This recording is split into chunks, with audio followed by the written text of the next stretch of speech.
KZDC, San Antonio Sports Star, ESPN, AM 1250 and 94.5 FM. Rob Thompson, Carl Schoening. Halftime.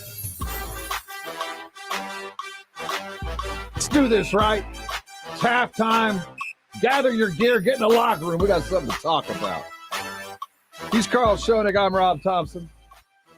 James Pledger on the other side of the double pane glass. Well, we awoke today after viewing the first preseason game since 2019. Got to see the blue and silver and the yellow and black, the old nemesis, and we got a little bit of news from Jerry. Yes, Cowboys played last night. They go down in a preseason game. We'll look at what they did. And more importantly, I mean, who cares whether they win or lost? But what did we see? Did we see anything in the offense that made us excited? With only 3 points, I don't think so. Did we see anything on the defense that told us that they were going in the right direction? With a lot of the starters out, it's hard to judge them. I know. I don't know what we take away from last night other than football's back. That's the best part. Yeah, after that, what really matters, that extra preseason game? No, there was no Dak. There was no Ben, no Amari, no Schuster. We had a very brief sighting of what's the kid, Chase Claypool, the kid that beautiful catch and landed on the ball. We'll talk a lot about the game last night. And really the news from last night happened before the kickoff even began. Jerry stole the thunder from the NFL, as he is apt to do. He invited Jimmy to join the ring. We'll have some great sound from that. We'll listen to Jerry talking about it. And I could tell that the Fox people, Carl, they wanted to break the news. Obviously, Carl, Jimmy had told everybody, or Jerry had told everybody, we're going to put him in the ring now. He's in the Hall of Fame. He can get in. And they wanted to set it up right. And Jerry didn't play very well with that. He didn't feed off of it. It wasn't a monumental moment, but the sum total was Jimmy going into the Ring of Honor. It was a funny moment as somebody who didn't understand the background of it. I didn't know that there was a cold relationship there because they came in and they hugged. And then he seemed pretty confident when he said that. But then I looked back to it today when we were listening to the sound we'll play for y'all. It seemed to me Jerry almost intentionally put himself in a pickle being the media mongrel that Jerry Jones is. He's like, I can't not have a game where I can be on the pregame show and not be on the pregame show. And then that's the elephant in the room. Is he going to be in the Ring of Honor now? He's in, man. He has now been invited. And for those that are unaware, the long and strained relationship with the Jimmy and Jerry go back 30 years. Some of the stories they told, we're going to play. One in particular almost brought tears to my eyes because they saw it coming. It didn't last long due to their own arrogance and their own egos. But for a brief shining moment, it was worth it. And it got Jimmy into the Hall of Fame because that's all he did to get it. I mean, his Miami Dolphin tenure was not enough to get into the Hall of Fame. And whether you were great at Oklahoma State or Miami in college, that doesn't get you into Canton. So for a brief shining moment, it was great. It was enough to get him in, and we'll hear him reminisce. Troy will even sit in on there. The Olympics are winding down. We do have a championship game tonight or today. I don't know. I can't quite figure it out. Or maybe they're playing tomorrow, but it's today here. But Team USA will be on the Peacock Network tonight. 9:30 tonight. 9:30 tonight on Peacock. Now, if you're looking for it on other 4 freebie channels, it's not going to be there. You're going to have to pay for a streaming service and then pay again, right? It's not even on NBC Sports Network until 6 o'clock tomorrow. So if you don't want to pay for it, you can watch it again at 6 if they win. If they lose, who cares, right? If you get NBC Sports Network, yeah. You know, I actually get that. I'm a dish type, which I'm not proud of, but I actually do get the NBC Sports Network. I didn't even think I got it, but it was in my athletic pack. Free agency continues. In fact, as we sit, it is now available to those guys that have been offered contracts. Go ahead and sign them. The NBA league year has begun. They can sign contracts, and as Woj bombs drop, and these won't be newsworthy events. We already know about the deals that have been offered. It's just time for them to get signed. And I found it interesting, Carl. We were talking earlier that the way that those contracts are signed, the order that they're signed by the individual teams is important. Absolutely, because especially if you're using cap space and signing guys that were not your free agents, you need to renounce your former free agents, or they need to make a sign they need to sign with the team that they're going to sign with. When it comes to the DeMar situations to sign and trade, and there's the whole Russell Westbrook's trade, that's 5 teams now. So there's just a lot of moving parts that it'll become official. When it becomes official, it might take a week before everybody actually puts pen to paper and everybody has signed their T's or crossed their T's, dotted their I's. There's a lot that goes into it, and that's where the couch GM really could not do this job, because it takes months. I beg to differ. It takes months to do this kind of stuff. Legal contracts. It's easy. That's easy. That's boilerplate stuff, man. I just go to Staples and get that packet, the NBA in a box, and I'd have all the contract stuff there. I'd use QuickBooks, Quicken. I'd get everybody taken care of. We'll have to see what happens with all this stuff. I like it when I say something to Carl, and he's like, what the hell are you talking about? I won't dispute it. If you feel like you could be an NBA GM, you're starting a little late. You have to work your way up. My entire life has been aimed at this very event. I'll stand by it. I do believe if you focused and you were of that sport, that you could be a moderate to good GM. I believe that. Well, you know what I believe it's the Seattle Sounders do? What's that? Pure democracy. The fans get to pick the GM by fan vote every 2 years. Is that real? Yeah, as I've been told. I don't know 100% know how they do it. That would be so ridiculous. You'd have somebody doing 2K trades every week. Fans would the GMs would get annoyed with the fan-selected GM. Oh, we need this. In every sport, we elect our own general manager. It would be wild. You can make a campaign then. You're on the radio. You have a loud enough voice. I would be first in line, man. You could go the Jerry Jones route and never give up your radio show. I think that I could. You have to run for re-election. Come on now. Kawhi is still a free agent. We're going to look at all the free agents that are still hanging around out there, though it doesn't feel like he's a free agent. Word has it that he will talk to other teams. He is expecting $40 million plus. He just opted out of $36 million. Though he is still limping. I guess he's had the surgery. Yes, we had word that he got the surgery to reconstruct his ACL. Without telling the Clippers. We found out when the Clippers found out. That's right. My doc surgerized me yesterday. We don't expect to see him next year early, if not at all. But Kawhi does still hang out there. And there's some other free agents that are worth note. Now, when we talk free agency, certainly it doesn't have anything to do with the Spurs, because as we sit right now, there are 18 on our roster, and we're only allowed 15. But we will look at where we're headed. Lots to get into, but we want to make sure you get your news. See, one of the things we endeavor to do here at San Antonio Sports Star, make sure you're fully informed, aware, if it's the proper term. So when you get back to work after your drive-through, you got something to talk about with Rodriguez when he comes by and asking you if you're going to sneak out the side door early. Go a little DD, a little day drinking. It's time for Carl to give us his countdown. It's Carl's countdown right now. What's going on, Carl?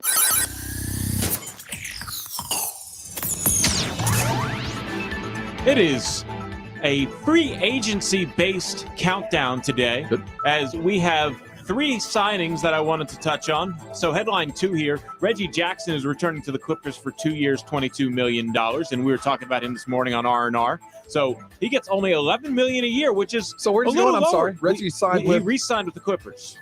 That's a little lower than I thought he would get. I'll tell you, of all the guys in the playoffs, and certainly DeAndre Ayton rose up a little in my book. Mikal Bridges proved he's on the way. Booker became the superstar. Reggie Jackson, throughout the playoffs, that was the redemption story. He played. Think about where he came from in Detroit. There was nothing there for him. Didn't they just buy him out?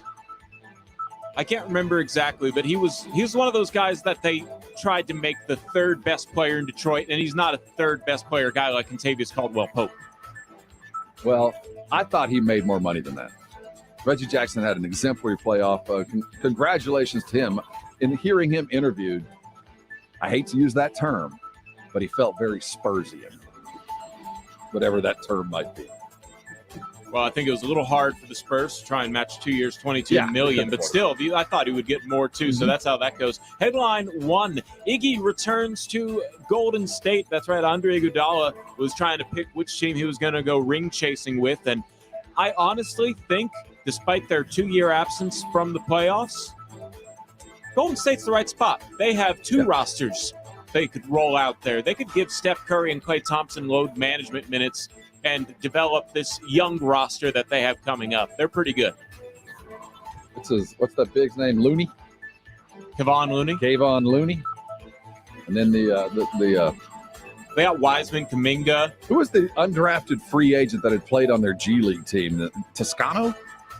Juan Toscano-Anderson. Baller. Mm-hmm. I appreciate Steve Kerr's got a little bit of that Greg Popovich mine the talent, find the guys that'll work hard and do 3 things or 2 things really well, teach them a third and make them an NBA player. They also added Moses Moody. So the future's bright, and the present is the twilight of those Warriors that were so dangerous in the mid-2010s.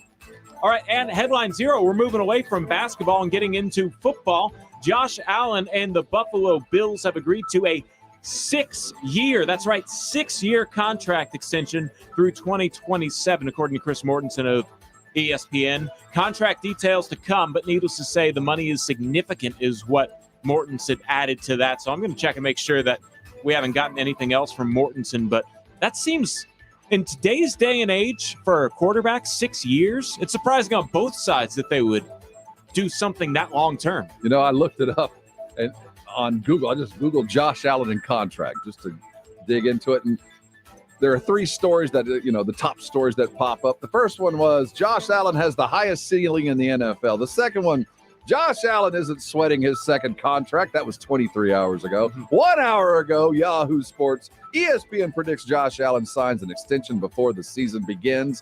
Right now, he has. And that's a correction. I'm looking back at Mortensen's timeline. I was reading his tweet verbatim, and he corrects himself. The contract runs through 2028. Yep. So that's Carl's countdown, and that's an impressive contract. Good for Josh Allen. Worth $258 million, including $150 guaranteed. Josh Allen, and he does have a high ceiling. And I tell you, after what we saw, how the rest of the NFL watched Jerry Jones handle that Dak Prescott contract. Even Steven has come out and said, man, that was a mistake. We did everything wrong there. They signed Zeke too quickly when Zeke went to Baja.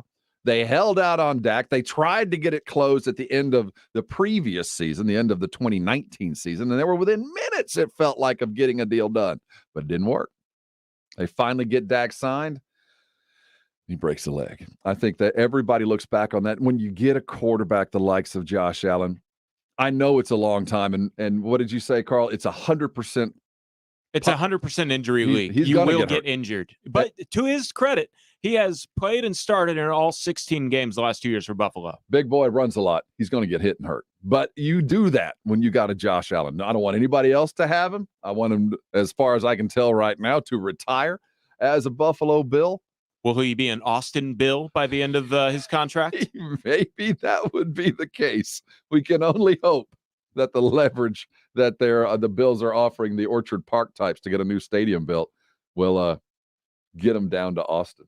Last night, the story of last night was certainly the Dallas Cowboys and the preseason beginning. We'd gone a year without it. This is the first time in 2 years we got to see the game. But for us Cowboy fans, we got to see Cliff Harris and Drew Pearson's going to be going in. But this was all about Jimmy.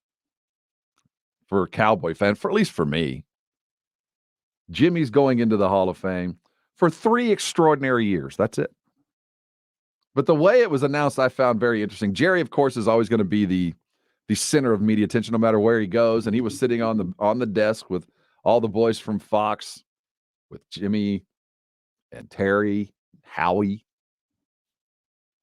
And the way that they set him up, they were trying to do something. It didn't go off very well, but let's listen to it. This is asking good. Right now, Jerry, when are you going to put Jimmy in the ring of honor? Well, I think that's fair to say. Shall we do it right here, or shall absolutely? How's it? We've got time. We got plenty of time. Well, you picked the game. I think we can go. Yeah, I think we've got some great days ahead of us. Yeah. I know we are going to certainly be recognizing what's happening here with the Hall of Fame.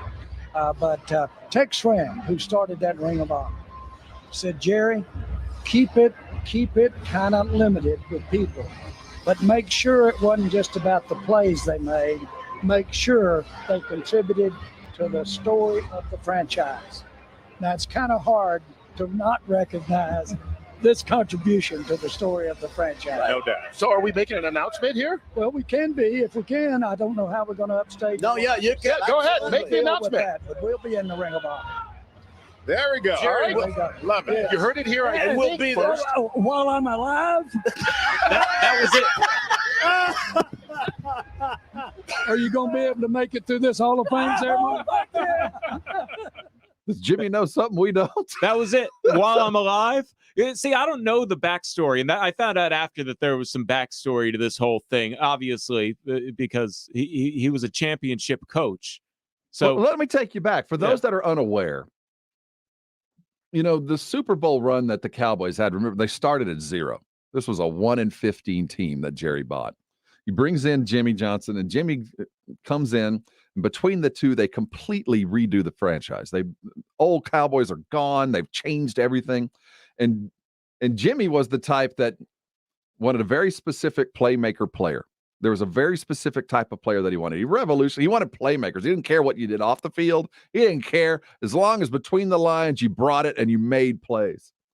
Well, there was an ego that's involved there. Jimmy once threw a former Aggie linebacker off the team for dozing off in a practice. He had an ego. He built that in his image. The team looked like his teams in Miami, and previous to that to Oklahoma State. Well, Jerry was writing the checks. Jerry was behind this, and he was the general manager, brand new general manager, but the owner. They win their second Super Bowl. They're sitting in a bar, and obviously the egos ran into each other. And by the time that evening was done, Jimmy had been fired or quit. There is still a little bit of a nebulous story, but by the end of this time, back in the mid-'90s, after their second Super Bowl, they had quit. Barry Switzer comes in, they win a third, and they haven't been back. Jerry took credit for, being the general manager, the talent acquirer. Jimmy took credit for being the talent scout. I found him. You just paid him. I found him. I coached him. I did it. And that kind of attitude has separated them for 25 years. They just, every now and then we had a thawing. A couple, 3 years ago, Jimmy and Jerry spoke at a Cowboys alumni thing, and it felt like it was almost Ring of Honor time. Jerry didn't do it. It appears that Jerry is waiting for Jimmy to get into the Hall of Fame. That it, in his mind, and as he talked about the legacy of Tex Schramm, that the story of the Cowboys will be told by the Ring of Honor. When we think of the length and breadth of where the Cowboys are, we can look at the Ring of Honor and tell from the time they began, from Dandy Don Meredith time to right now as we sit with the young Dak Prescott, that the time will be told by those in the Ring of Honor. And I think Jerry held true to that and was going to wait till Jimmy got in. That's the long-standing story. Now, here's the sound that I found absolutely perfect. And Dallas Cowboy fan, if you can listen to this and the hair on the back of your neck doesn't raise, because 32 years ago, these two guys were not NFL owner and NFL head coach. It was a Wildcat oil man and a coach at Miami sitting in a car in Fayetteville. Do you remember 32 years ago, we were riding in your vehicle in Little Rock, Arkansas, 2 days before you bought the Cowboys. And you said, Jimmy, we pull this off, we'll make sports history. And we did. We made sports history. I'll tell you, I didn't realize before we got to the history that we were going to have a bump or two along the way. But we did have enough sense to know that the Cowboys were so meaningful, especially in the Dallas area. What I never have gotten used to is how meaningful the Cowboys are around the country. But we did say, boy, they're down.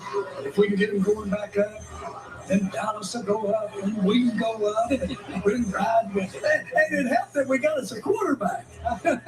Oh, just a I'm just glad to see you two together right now. For all Cowboys fans to be watching this. It feels like a family reunion when those three are standing together. But to think about that time, and you got to remember what it was like when Jerry showed up, because the Cowboys organization was trashed. It was awful. Herschel Walker was all we had. Who was the quarterback? Steve Pelleur was the quarterback. I mean, it was bad times. They had when Jerry bought the Cowboys, they had one asset, and his name was Michael Irvin. Tom Landry did draft Michael Irvin. That's all they had. And the stories have it that Jerry considered trading Michael Irvin, and Al Davis talked Jerry out of trading Irvin. Said, you got a guy like that. That's the guy that wins Super Bowls. Al Davis didn't want him for himself? Al Davis was actually, when you look at the annals of what Al Davis was to the NFL, Jerry took the mantle from Al as being the guy that's up front that knew how to make money. This is about entertainment. Just win, baby, win. That was Al Davis's motto, just win. And you think about those 70s Raiders, those 80s Raiders, where all that mattered was on the field. Off the field, there are a bunch of hooligans and ne'er-do-wells, but on the field, they won football games. Think about what the Cowboys looked like in the 90s when Jerry bought them. Not only did Al Davis give him advice, go get playmakers, don't worry about the other stuff. He followed it. And the Cowboys look very much like the Raiders of the 80s. A bunch of guys having a good time and winning a bunch of football games, but very much responsible. Correction, they had two assets when he bought the team. The other was Herschel Walker, which he turned into a ton of assets. And that deal alone got Jimmy into the Hall of Fame. That deal alone was worth 3 Super Bowls. But to hear those two talk about riding around in a car, we've all been there. We've all started something new and sat down with a guy that was going in with you as you're heading into battle, whatever that battle was, and say, we're about to do something spectacular. I don't know how. I don't know where or when it's going to happen, but it's going to happen. Let's go do this. And it happened. It's so great to hear those guys look back on 30 years of this. And it's been so long, but for Cowboy fan, it lives in legend.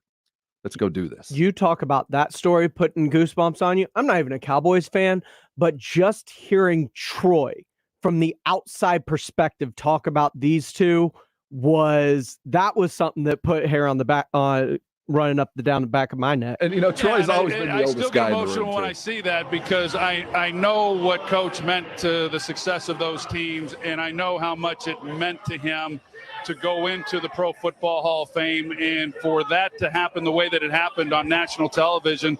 And I didn't know that it was going to be told. Nobody did. I guess you're the only one who did. I was told to just tune into the halftime, and as soon as I saw David Baker, but it was really more Jimmy's reaction because we've had a lot of talks, and I wasn't sure it was ever going to happen, and he was going to get his due. So just knowing all the emotion that came pouring out of him, it was hard for me to hold back. And I will say, just to continue with this conversation that they've been having, it wouldn't have happened. Our successes wouldn't have happened. And every player that was on those teams knows that. Michael, Emmett, and everyone else. It took both of these guys in order for us to achieve. Jimmy couldn't have been the coach that he was had it not been for Jerry and his ownership. And Jerry wouldn't have been the owner that he was had it not been for Jimmy as the head coach. And we were the beneficiaries of that. And I'm just glad to see these two together. It's what we've all been hoping for, and it's a great weekend for Jimmy, and we're honoring him. Troy's always been the most mature guy in the room, and he's right. And that is what is so painful about those guys getting back together, because as a Cowboy fan, we all went, yes, it doesn't happen without Jimmy. It doesn't happen without Jerry, and it doesn't happen without Troy. But Jimmy and Jerry were the key, and the moment they separated, Jerry has never been back to that level. The moment now Barry was around and they managed to get them another Super Bowl, but that was not the same team. It was just the remnants and the belief in what Jimmy had taught them. Barry has said over and over, he begged for Jimmy, what are you doing? Don't leave. What are you talking about? He'll take the gig, but that was not Barry's calling. They never have been. Jimmy Johnson's coaching career, sum total of everything he did in the NFL as a coach, is only 80-64. And he's in the Hall of Fame. Yeah, that doesn't scream Hall of Fame. No, but it's pedestrian. When you talk about that age of football, that was really the thing that I've never heard Cowboys fans shut up about in my whole life as an Eagles fan. What happened in the 90s. That's all we've got. Yeah, and I wonder, going back to sort of the conversations you've had with Jerry recently, is that drought really maybe the key part of this reconciliation, him getting in? He realized how special that time really was? That's a very good point, and I think it's been more important recently because we noticed the moment we walked onto training camp this year and not having camp last year, and knowing the media hound that Jerry is, and the time that's passed, and all that we've gone through. I think a lot of people have gotten very reflective on their life. Mm-hmm. And I think Jerry has, over the last year and a half, realized that the end is near. At least as far as him running the Cowboys, that Steven has taken over more and more of that, and Jerry's becoming more and more of Jerry of legend instead of Jerry, the guy that bought the team 30 years ago. He's very introspective. You can just tell by the way he acted at camp, by the way he's talking about Jimmy, by the way he looks at his players. I think he has reached that point in his life that now it's time to truly enjoy this, to truly benefit from the fruits of my labor. You don't become a man worth billions of dollars without losing that drive. That drive isn't gone, but I do think that over the last year, he's drinking it in a little bit. He's bringing those guys back together. When we shook his hand, when we met Jerry the very first time, he leaned in and said, you know what? This is football. This is football. Jerry's a man of elements. I mean, he's a man in his element, but I do think he's realizing that I don't have a lot of chances at this anymore. There's not a lot more apple left to eat. So let's get our friends back together. And you felt it last night. It really felt good. Troy needs to be in the front office. Renee, you're right, man. Troy is the moral compass of the Cowboys. He is the conscience of the Cowboys. He has the cushiest job in sports. Why would he give that up for a front office gig? He will never. He'll never be a Cowboy. He doesn't want that. But as long as his influence is felt, or at least what he has to say is listened to, because I do know, as he just said, Troy played a huge role in getting these two guys back together. Mm-hmm. He is the common denominator there. Just a phenomenal moment. The game itself was an afterthought, and I can't wait to see the intro speech for Jimmy. I can't wait to hear what he has to say, because for a lot of us listening, that was the greatest time in our football lives. It'll be a good weekend. Don't forget about Drew Pearson going in, too. I put money that Drew's speech is going to be the best of the weekend. He's high energy. He'll definitely bring some good stuff. He's a man of the moment. He understands the significance of this, and no one has fought harder to get there. Nobody. It's going to be a good weekend. It'll be good to sit back and watch the Hall of Fame induction, and we got a double dose of it. We'll have a bunch coming in. Hey, coming back, let's talk some basketball. USA is taking on France tonight. The gold medal's important now. Now it's just a matter of just closing it up and getting home. I don't think anybody's going to care about the final score, and there'll be very little celebration when they do, if and when they do win the gold, which I think we all expect. But now it's just a matter of saving face, get home, and let's get popped back in the building and start working with these 18 players. Huge news coming out of Europe as well. Lionel Messi is evidently worth more than the gross national product of the entire country of Spain, or at least more than Barca is worth. We're going to talk about how much money is Messi worth when a franchise, if they paid you, would pay you more than what the franchise earned in a year. That's about where he stood, right? He would have, basically, the way their salary cap works, yeah, we'll get into it, but he wanted more than they could actually pay him, so he's going to a different league that'll pay him, and PSG might be interested. We might have news about that by the time we get here, because it's going fast over there in the other side of the pond. PSG, Paris Saint-Germain, for those who speak in an accent. I don't speak French, but I speak in an accent. Hey, coming back, let's look at some basketball around the NBA. Lots of free agents to be had. Hang around. Halftime. And this is San Antonio Sports Star, ESPN AM 1250 and 94.5 FM. It's that time. Buses, school zone, study hall, and the classroom. It's back to school. And to make it special, you have the chance to win $1,000 in San Antonio Sports Star's back to school giveaway. $500 for you and $500 to donate to your school. Register now at sasportstar.com. Powered by El Rose Automotive Paint and Supplies. Good luck from San Antonio Sports Star, ESPN 1250 and 94.5 FM. Golfers, it's time to tee it up at the reopening of Edwin Watts. We've weathered the storm, and now we're open. Come visit our newly remodeled store featuring GC quads in every hitting bay. Check out the new arrivals from all the top brands like Ping, TaylorMade, Titleist, and Callaway. Edwin Watts has the largest selection of shoes, bags, balls, apparel, and more in stock. Swing by our newly remodeled store and get custom fit for free today. Edwin Watts is the home of the 90-day satisfaction guarantee, and shop us online at worldwidegolfshops.com. Want to hear something amazing? Discover matches all the cash back you earn on your credit card at the end of your first year, automatically, dollar for dollar, with no limit on how much you can earn. Extra cash? Come on, how amazing is that? In fact, it's even more amazing when you realize all the places where Discover is accepted. 99% of places in the U.S. that take credit cards. So when it comes to Discover, get used to hearing yes more often. Learn more at discover.com/yes. 2021 Nielsen Report. Limitations apply.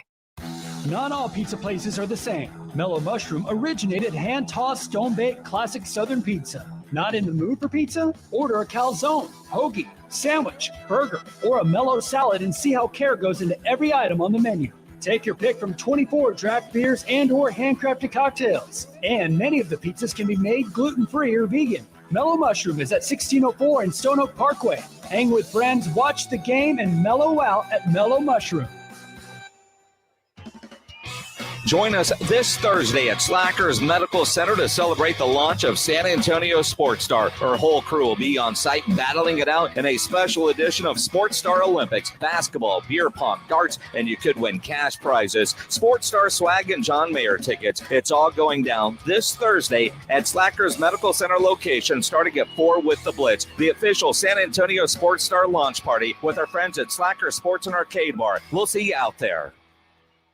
Guys love shopping at Diamonds Direct because they can always get a bigger, better diamond for less. We got a higher quality diamond for less money than we looked at any other stores that we went to. I even shopped down in Mexico, thinking maybe down in the Caribbean it would be better off, and nothing could beat what I found here. The value and the deal that you can get by cutting out the middleman. You're certainly getting quality and price, which you don't find elsewhere. But beyond the value, what guys really love about Diamonds Direct is they make it easy with transparency, education, guidance, and respect for you and your budget. What I thought was going to be a stressful situation ended up being completely pleasant, enjoyable process from beginning to end. For all the dudes out there, buying jewelry is difficult and stressful. Diamonds Direct eliminates all that. If you're looking for zero hassle, zero high-pressure sales techniques, Diamonds Direct is the place to go. Discover a truly guy-friendly jewelry shopping experience. I guarantee you that once you walk in these stores, you're not going to go anywhere else. Diamonds Direct, your love, our passion.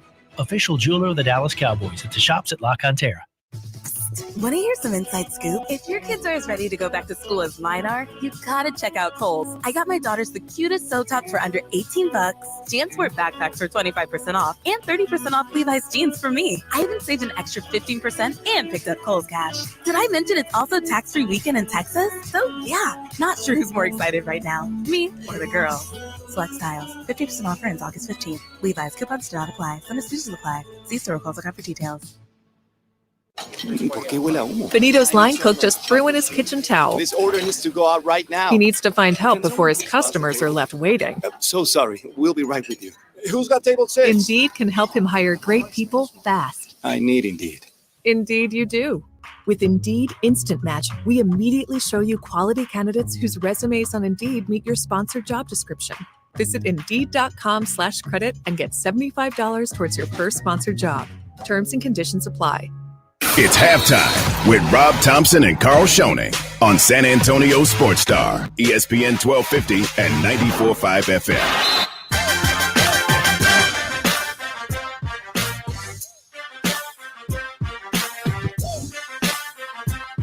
Halftime. It's Carl and Rob. Game day, Balla. Playing for a title tonight.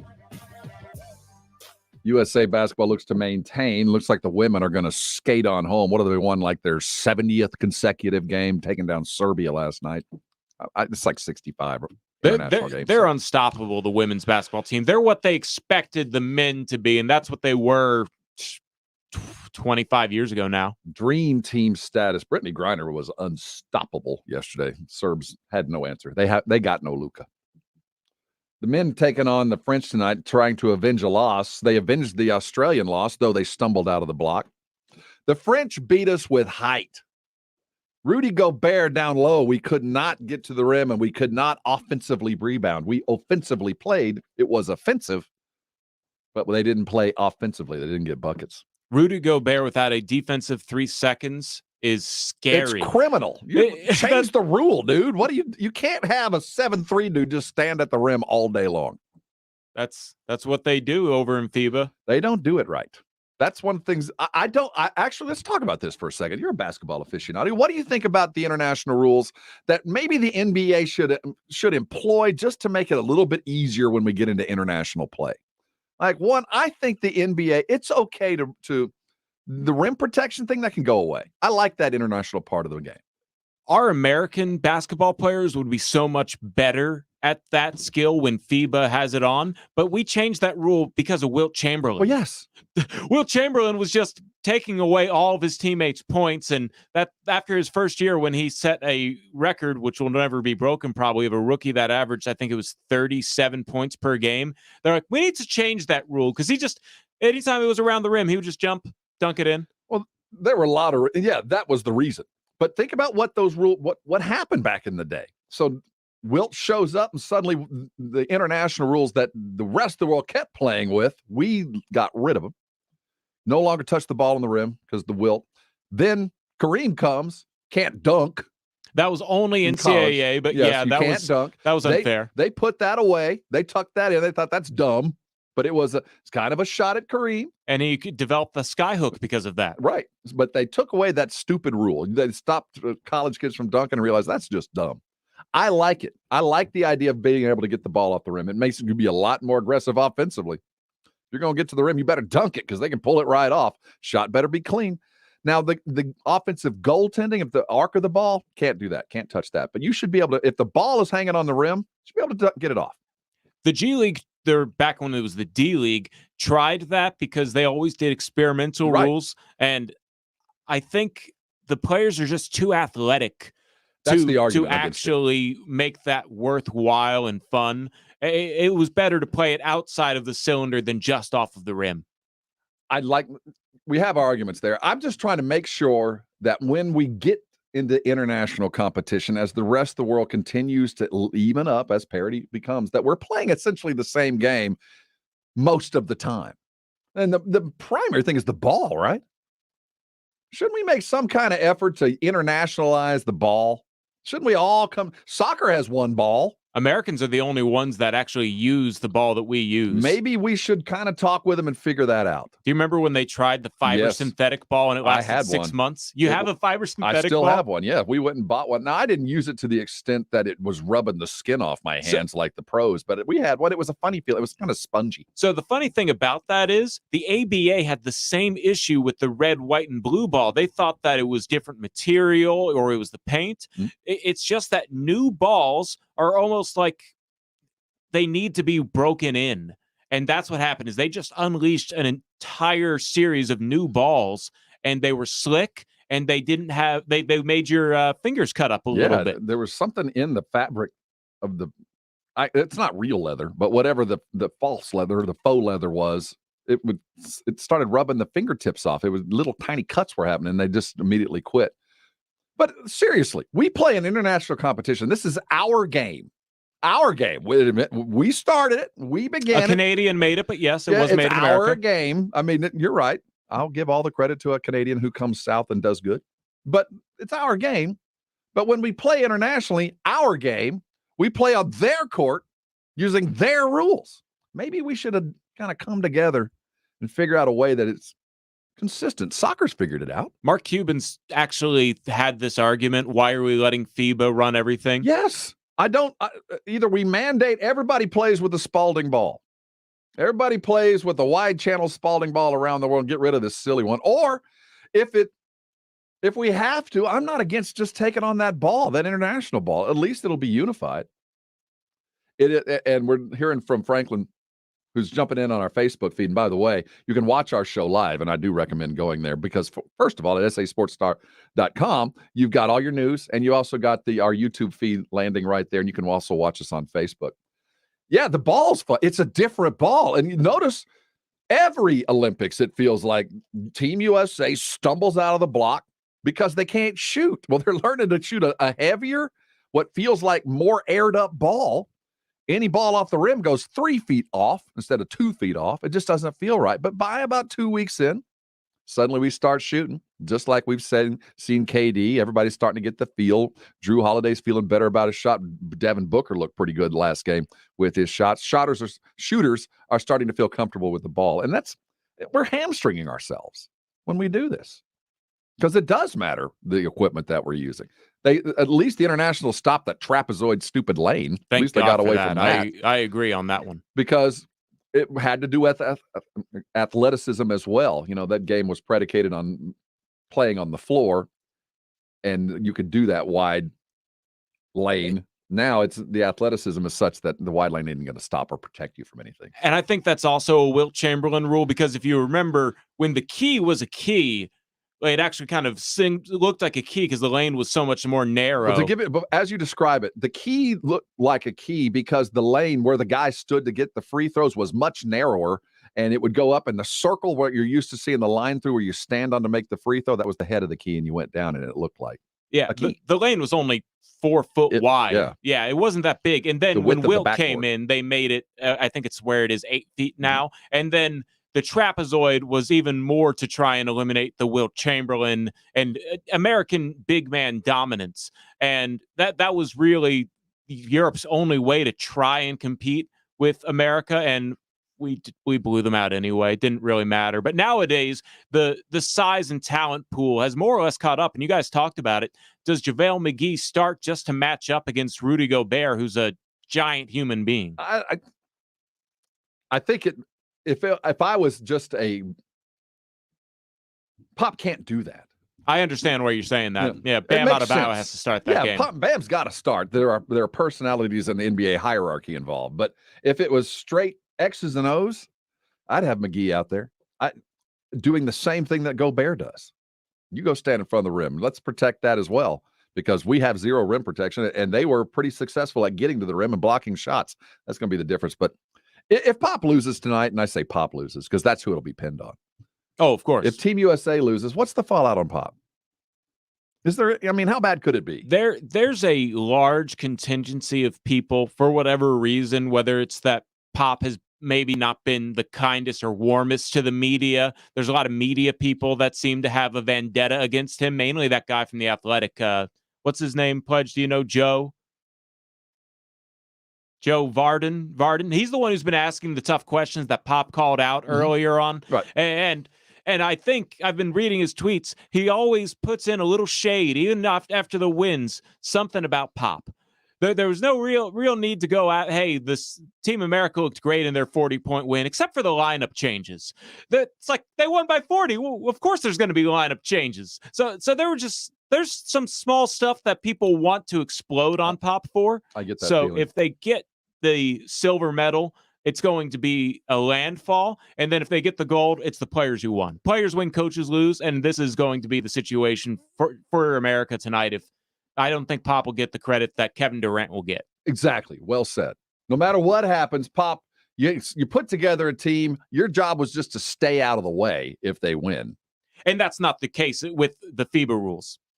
It's a ridiculous premise. But I wonder, now that it's all said and done and the Olympics are basically past, and I think a lot of people are looking at Pop and seeing what the Spurs have done in free agency, and not universally, but for the most part, the Spurs are looked on as having a terrible free agency. They didn't improve themselves. They just added a bunch of guys that didn't make them any better. Quantity over quality it seemed to be the order of the day. I saw something earlier we're going to talk about in this next hour. I'd like to think that if they lost, it will be pinned on a lot of things, but not Pop, but it won't be. He's going to be run through the ringer. What'd you see last night in a football game to make you feel good? As Cowboy fans, you see anything? Steeler fans, you like your Najee Harris? Oh, he looked great. Let me tell you. He got bottled up 4 or 5 times and was able to turn that corner and pick up positive yards every time. Micah gets a fumble. Najee only touches the ball 4 times, but broke 4 tackles. Broke a tackle in every carry. It's halftime. You're on San Antonio Sports Star, ESPN AM 1250 and 94.5 FM. The Saturday Morning Hangover. Saturdays 9 till 11 with James Pledger and Jack Thompson. Roll out of the sack as the guys recap the weekend sports and deliver in-depth takes on the weekend's upcoming action on San Antonio Sports Star, ESPN AM 1250 and 94.5 FM. Sports Center is brought to you by Kielbasa Slow Crafted Sausage, available at your local grocery stores.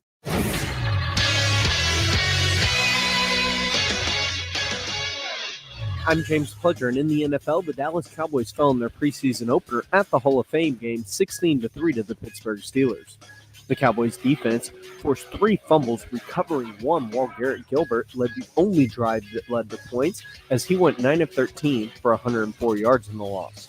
In other news, before last night's game, Cowboys owner Jerry Jones announced on the pregame show that Jimmy Johnson would be going into the Dallas Cowboys Ring of Honor finally. Finally, in the NBA, the San Antonio Spurs, who are 0-2 in Salt Lake Summer League play, close things out tonight in Utah at 6 when they take on the Memphis Grizzlies, while Team USA will be playing France in the gold medal game tonight with tip-off set for 9:30. I'm James Pledger for San Antonio Sports Star, ESPN AM 1250 and 94.5 FM. Join us this Thursday at Slackers Medical Center to celebrate the launch of San Antonio Sports Star. Our whole crew will be on site battling it out in a special edition of Sports Star Olympics, basketball, beer pong, darts, and you could win cash prizes, Sports Star swag, and John Mayer tickets. It's all going down this Thursday at Slackers Medical Center location starting at 4 with the Blitz, the official San Antonio Sports Star launch party with our friends at Slacker Sports and Arcade Bar. We'll see you out there. Ahoy! Yoo-hoo! Ahoy! Ahoy! Ahoy! Ahoy there! Ahoy! Ahoy! Ahoy! Ahoy! In the name of the great Neptune, ahoy! The tides can turn quick on the water. Progressive's boat insurance has you covered with basic plans starting at $100 a year. Quote today at Progressive.com. Progressive Casualty Insurance Company and affiliates. Annual premium for a basic liability policy not available in all states. Prices vary based on how you buy. If you're worried about your borderline blood pressure, hear how others are taking charge with Garlic Healthy Blood Pressure Formula. Garlic works safely and naturally to support my blood pressure. Garlic Healthy Blood Pressure Formula has a custom blend of garlic, vitamins, and minerals, so you know it works. No garlic taste, no garlic breath. Take charge of your blood pressure with Garlic Healthy Blood Pressure Formula. These statements have not been evaluated by the FDA. This product is not intended to diagnose, treat, cure, or prevent any disease. The term natural references only the garlic in the product. Use as directed. Oh, according to research, 82% of people remember radio ads. That means that 82% of you listening right now will remember that this is an ad for ZipRecruiter. If you're hiring, 82% of you will recall that ZipRecruiter makes hiring faster and easier. And 82% of you will note that you can try ZipRecruiter for free today. But you have to go to ZipRecruiter.com/radio, like where this ad plays. 82% of you will keep in mind that ZipRecruiter's technology finds qualified people for your job and actively invites them to apply. Scott, is that you? Who are you talking to? 82% of you will also know that I live with my mom. But the most important thing to note is that ZipRecruiter works. In fact, 4 out of 5 employers who post on ZipRecruiter get a quality candidate within the first day. Will you be part of the 82% who remember where you can try ZipRecruiter for free? It's ZipRecruiter.com/radio. Again, that exclusive link is ZipRecruiter.com/radio. Yes, radio. That's ZipRecruiter.com/radio. While most water providers do a pretty good job making sure they exceed EPA guidelines, did you know EPA standards for tap water have not been updated in almost 20 years? With growing concerns of our aging infrastructure, more homeowners want to take their water quality into their own hands. That is why you should call Alamo Water Softeners and have them give you a free water analysis. Some chemicals and contaminants are undetectable. Discover the Alamo Water Softeners difference. Go to alamowatersofteners.com. That's alamowatersofteners.com. This is for the men who never settle, the ones who believe only quitters end a game in a tie, the type of guys who choose the bar with the biggest TVs to overcompensate for theirs at home. This is the Lodge mentality. This is Twin Peaks. Hey, happy hour's back at Twin Peaks. Get up here Monday through Friday from 2 to 7 and score sweet deals like $1 off all wine, liquor, cheap shots, and freezing cold 29-degree draft brews. Are you feeling snacky? We also have select apps available for $2, $4, and $6. Cheers! O'Reilly. Syntec is back and better than ever at O'Reilly Auto Parts. Syntec is a premium full synthetic motor oil at an affordable price. Right now, get 5 quarts of Syntec full synthetic and a Wix filter for just $31.99. Plus, earn double O Rewards points. Minimize friction, heat, and wear on your engine with Syntec full synthetic motor oil exclusively at O'Reilly Auto Parts. Have you wanted to speak a new language but thought it'd be too difficult or take too much time? Then try Babbel. In just 15 minutes a day, Babbel teaches you conversations that you will actually use. With 14 languages and lesson topics like travel, business, relationships, and more, you'll learn what matters most to you. Babbel. Language for life. Learn a new language with ease. Go to Babbel.com to try for free. That's BABBEL.com. Texas Rangers baseball. Leo 1. Joey looks to bunt toward third. Nobody there. Base hit, Joey Gallo. Texas Rangers baseball happens here. San Antonio Sports Star, ESPN, AM 1250 and 94.5 FM. Don't mind the brake lights. We'll get you there. San Antonio Sports Star, ESPN, AM 1250 at 94.5 FM. Thanks, Keyshawn, though. Don't mind them brake lights. We'll get you there. It's halftime. He's Carl. I'm Rob. Welcome aboard a Friday show. We're trying to keep it on the rails for you. We're going till 2 o'clock, and I think we've done a pretty good job. You know, as we watch our American stars. There are no rails on Friday. No, none at all. We watch our American stars change teams, and we sit aghast at guys getting paid $40 million a year over 5 years. Chris Paul going to take home $207 million over the next 5 years. We go, oh my gosh, the money's ridiculous. You think money's ridiculous here? Lionel Messi, who is, I've been told, it's pretty good. I hear tell. He's Argentinian, right? That's correct. He just won Copa America. Thank you. Thank you. He's changing teams. Now, he's been with, what's the team he's with? Barcelona. Barcelona with a lisp. He's been with Barca a long time. They're the purple and the blue and red jerseys, right? Or I have a Messi 10 jersey. Yes, that's correct. They're kind of gradient into each other. Yeah. Big star, certainly. They wanted to keep him. They've been trying to keep him on the team, but evidently his salary demands in this COVID era, as the revenue for all the La Liga teams that's been basically cut in half, would be basically worth more than they will make next year. In a matter of terms, I'm probably not spot on there, but he's asking for more money than the entire team will bring in revenue. On to PSG, right? What are the ramifications of this? Because as I look at the NBA and I go, oh my goodness, we look at Russell Westbrook just went from the Eastern Conference to the Western Conference, and he's going to be playing. What are the ramifications of Messi leaving La Liga and landing in Serie A? So, yeah, and Pledge and I are probably going to have a back and forth on this as two Americans that might not be super soccer fans, but we understand what's going on to a certain extent. Oh, I love soccer. I'll wake up early on the weekend for it. Okay, so he's more into soccer than me. It's League One. So, La Liga and Series A, which Serie A. Serie A. I'm going to be American and call it Series A. No, Serie A. Serie A, right? I will give you the turnover chain and strangle you with it. We have to be appropriate. Serie A. So do you have to say La Liga, or can I just say the league? La Liga. Okay. They're both Division 1 technically in the professional level, but they don't play each other. You have to be in the Champions League to play each other. And that's only given to the best teams from every league. And you were explaining this to me. I didn't realize this. Serie A includes Italy and France. Yes? No? Serie A is an Italian league. Okay. It is Juventus and... Who's on Juventus? The other dude? Cristiano Ronaldo. Okay, Ronaldo and Messi will be paired again in the same... No. Should this happen? Because PSG is actually in League One. Okay, that's what I thought. So League they won't One. play each other on the regular like they did back about 8 years ago. No.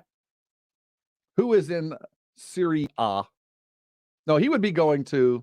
League One. League One, and that's Paris Saint-Germain. That's Paris Saint-Germain. PSG. We just called them PSG. I like saying Saint-Germain. But is he still at the top of his game, or is he a Tom Brady? He's still good. He's still a winner, but he ain't what he was. Oh, he's still way near the top of his game. So his last contract, if I'm not mistaken, was 4 years, $676 million.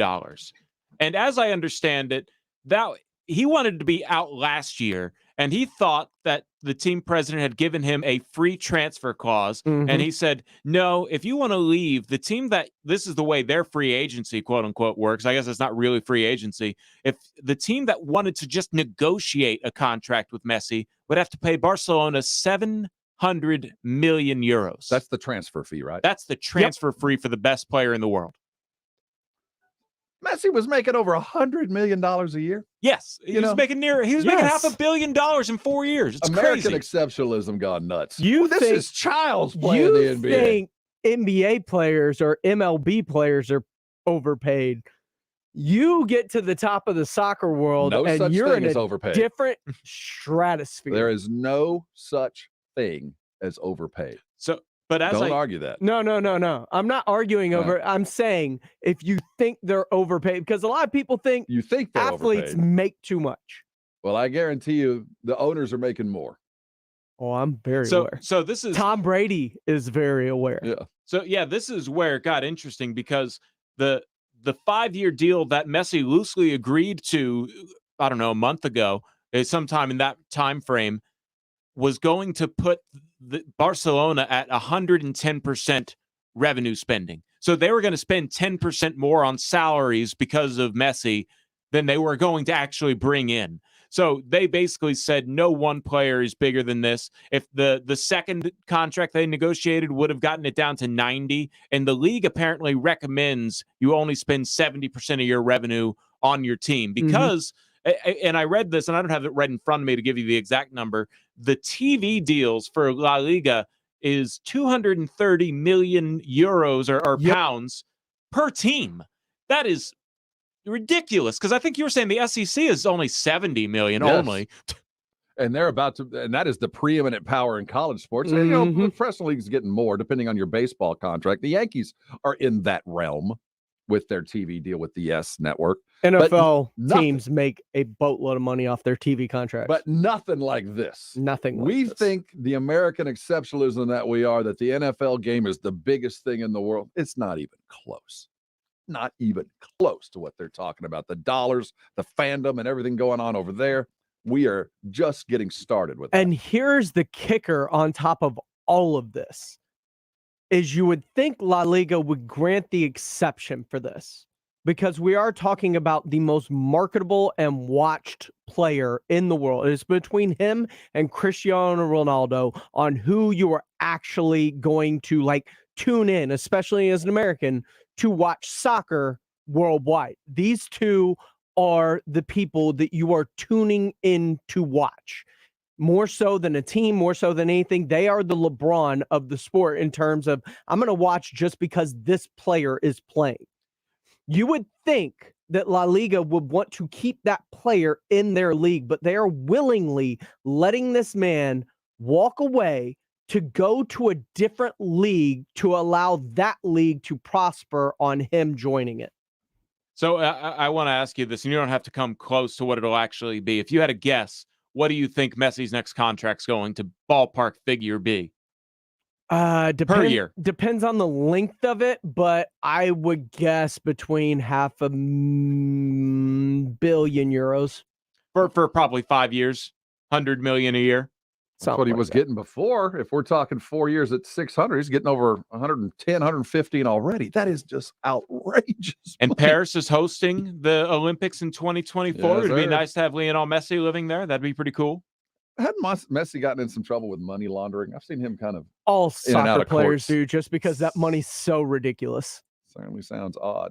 When we come back, we're going to look at basketball, our little American sport. The Summer League finishes up in Salt Lake City this weekend. They're headed to Las Vegas for next. Let's look at what the Spurs will offer us today as they will close out against Memphis. We'll count down your news, get you all caught up, and it's time to celebrate, my friends. The Ocho shall return. Foosball will be broadcast live on the Ocho. Let's talk about the best day in sports. And you can start gambling at a Cubs game. Lots to talk about on the halftime, and it's San Antonio Sports Star, ESPN AM 1250 and 94.5 FM. Emotion, There are few places in the broadcast universe where emotion is so sweet. To the ground ball toward the middle, Connor Falefa to his left. He's got it. He spins. He throws. He got it. And the ball game's over. Joey swings and launches one high in the air, deep center field. This one's on its way. That ball is history. This game is tied. This is San Antonio Sports Star. ESPN AM 1250 and 94.5 FM. Can you feel it?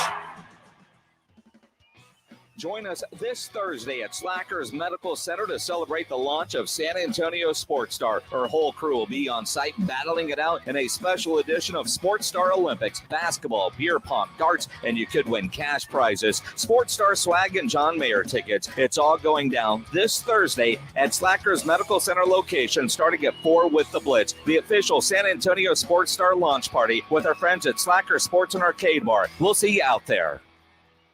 If your brakes are bad or you think they're going bad, get them fixed. Hi, Jason Minix here for New Brakes, nubrakes.com. They're a mobile brake shop. That means they come to you to fix your brakes. We're all busy. None of us have time to go spend hours waiting at a repair shop or want to deal with the hassle of dropping your car off and going back to get it the next day. That is the beauty of New Brakes. They come to you. New Brakes provides convenient and affordable brake repairs, and they only fix brakes, so you won't get the upsells like at a traditional repair shop. Most repairs are done in less than an hour. They use premium brake parts and back all repairs with a 24-month, 24,000-mile warranty. Go to nubrakes.com. Schedule that repair. Save 10% when you mention my name or ESPN San Antonio. You need your brakes done? Get them done with New Brakes. You continue to do what you do while New Brakes fixes your brakes, and they're great at what they do. Go read all the 5-star reviews and schedule your repair at nubrakes.com. That's nubrakes.com.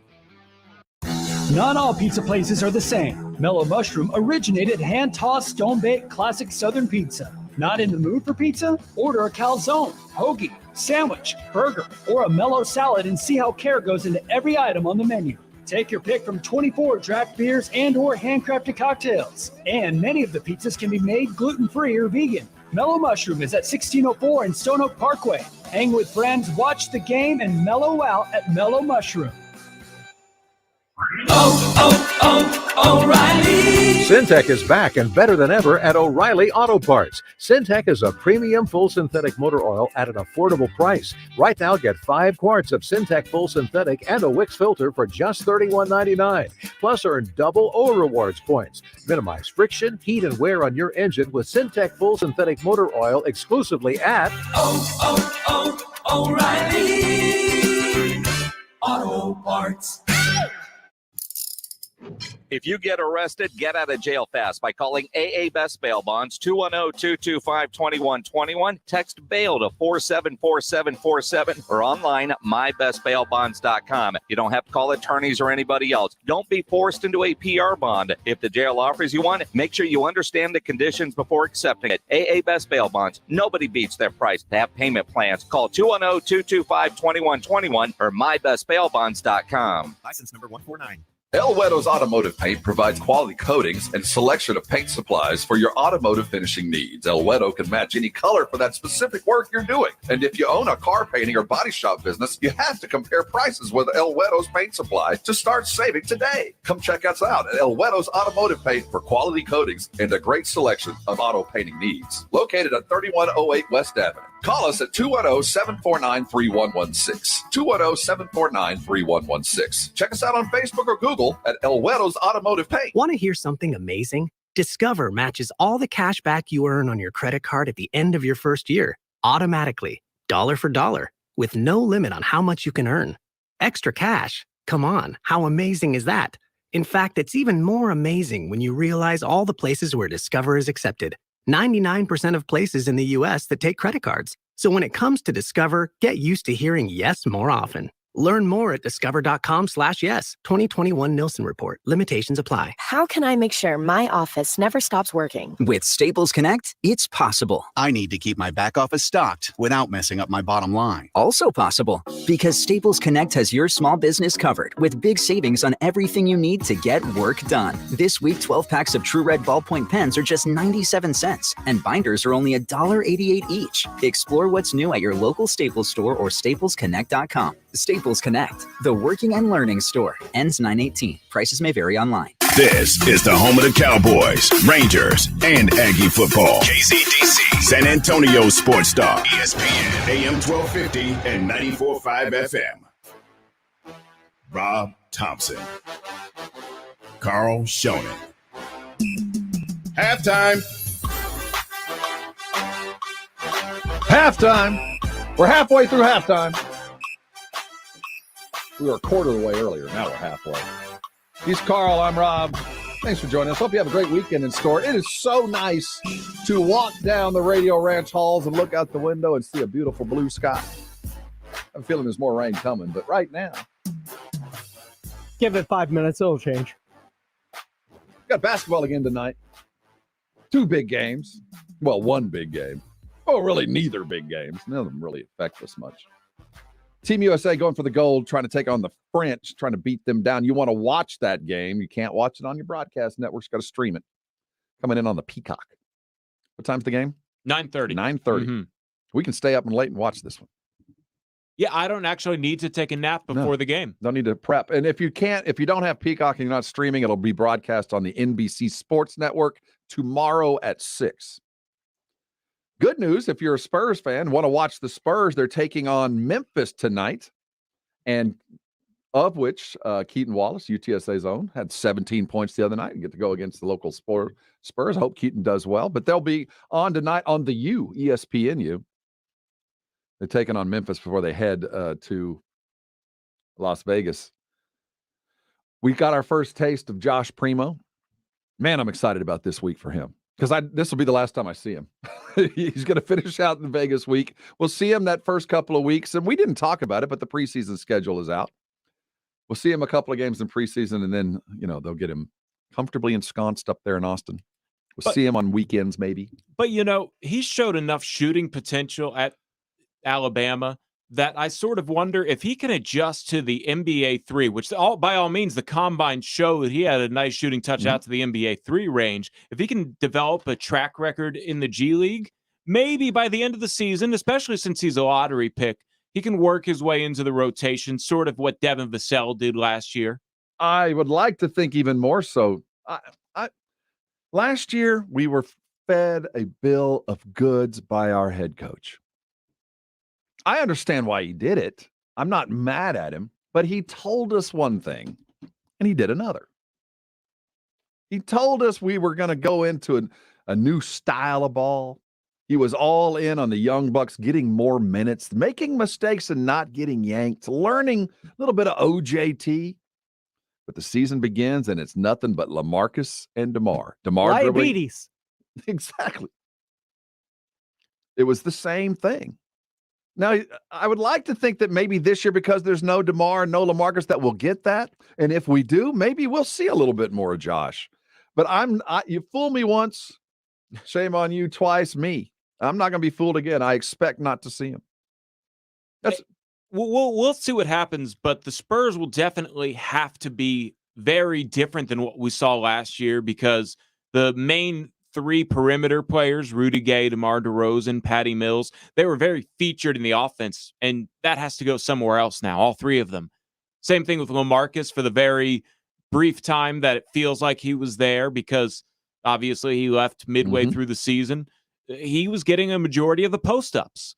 So we'll have to see what the Spurs do with this revamped roster that is very familiar at the same time. I'm reading an article, and I don't put a lot of stock in this website. Fan-sided. I don't really. No, I wouldn't either. I don't put a lot of stock into it. But it is something that's floating around, and it is worthy of discussion because it does help to form social opinion, the fans' opinion. Whether you think that the writers behind the site are intelligent or noteworthy or not. I want to read you something that's written on the fan side. And the writer of this, I want to make sure he gets full credit. Michael Sines. Losers in the NBA offseason of San Antonio Spurs. This is what he writes. It's not that I place the entire blame of an underwhelming offseason on the San Antonio Spurs alone, but with what his franchise has been over the last couple of decades, it's odd that they've reverted back to an irrelevant team in the Western Conference. That won't change heading into this season after whiffing in free agency. Entering this summer with one of the teams with the most cap space, the Spurs ended up with Doug McDermott, Jock Londale, Bryn Forbes, Zach Collins, and acquired Thaddeus Young, and part of a sign-and-trade deal in exchange for DeMar DeRozan. It's clear that the Spurs are going to take a significant step back this season, and we could be looking at one of the worst teams in the league. It's just such a weird thought, especially come from a Greg Popovich coached team. Can I save the receipts? What's his name? Let's save the receipts on this guy. Let's save the Michael receipts. Signs is his name. Michael Signs, okay. Wrote this article, but I get what he's saying. Is it bad? If everything he said, if we just put it in a black and white, let's not assign emotion to it. Is it bad that the Spurs could likely be one of the worst teams in the NBA next year? Well, it's never fun being one of the worst teams Not in the fun. NBA. That's different. I didn't say fun. Yeah. Is it bad as Spurs fans to be looking at a season where you go, 20 wins might be tough? Is this where we want to be? Because it kind of is where I want to be. It's an interesting debate because the fans don't get to pick the team. If you're a fan, support the team no matter what. Because I was a fan of the 76ers during the process. And that was a tough team to be a fan of because they won 18 games and they're like, how can we make this team worse? And then they went out and won 10 games. And there's no championship to show of it. They haven't even gotten to the finals But because you of all were that. told you were in a process. We were told straight up. And I it was going makes to it boo Sam easier, Hinkie if I right? ever saw Doesn't it him. make it easier, though, when you know, look, man, we're coming in it to get beat. That's the plan. I watched a lot of bad Lose basketball. with It was grace. not easier. No, you're right. And that's the balancing act that the Spurs have to offer because things are tough enough as it is to be in a smaller market. Ticket sales are vital. You start losing, you might see the upper bowl full because everybody wants to go to a game once in their lives, twice in a. But when you start seeing that lower bowl a little empty, you start seeing those $500 seats not being filled, that hurts. And that's the worry when you're going to tank. I will tell you this as a Rockets fan. This past year was phenomenal. This was one of the best seasons in a long time because I knew what the intention was. You're trying to hold on to your draft pick, which is top 4 protected. You knew that this was a very top-heavy draft, 4 deep. If you get in the top 4, you're guaranteed somebody that can change a franchise. Jalen Suggs, Evan Mobley, Jalen Green, or Cade Cunningham. You end up getting that. You have more picks. You ended up shipping off James Harden and getting even more picks. You use some of those picks to trade back into the first round and get even more talent this year in a loaded draft. Plus, you trade a second-round pick for a former lottery pick in Kevin Porter Jr. And as you watch him play, you're like, wow, this could be the makings of something special. Because I'll tell you what, when Daryl Morey was first in Houston, watching them try and find a superstar without bottoming it out, now that's brutal. So, yeah, and I understand that. There's a couple differences between this rebuild or retooling of the Spurs and the Rockets right now. A, the Rockets went through what the Spurs went through a couple years ago with their best player demanding a trade. B, the Rockets, until this year, didn't have a first-round draft pick until since 2015. You can't necessarily integrate youth into a team without a first-round draft pick for 5 years. That's a big deal. And in this particular case, the Spurs, I think they have 8 first-round draft picks over the last 6 drafts that are all on roster. And whether or not any of them become MVP candidates, they're all pieces to what could be a championship roster. And if you have to give up a couple of those pieces to get that MVP candidate, you have those pieces. And if the Spurs tend to be what the Spurs are going to be, a winning culture team, and they're fighting for that 500-plus record to make the playoffs, I'd rather this young team get a play-in game, a first-round series, get that experience than what the Pelicans or the Timberwolves have done the last couple of years, where they haven't really gotten the chance to get that seasoning in the playoffs. Because as much as people want to, look at, hey, what if we had Karl Anthony Towns? What has Karl Anthony Towns done as the best player as the Timberwolves? The one year they made it, Jimmy Butler was their best player. There's certain fallacies of, hey, we're just going to hope that we get the best players that we can in the draft, because You can't. It's hard. It's near impossible to guess right 100%. And then on top of that, the Spurs have done a good job developing those late round draft picks.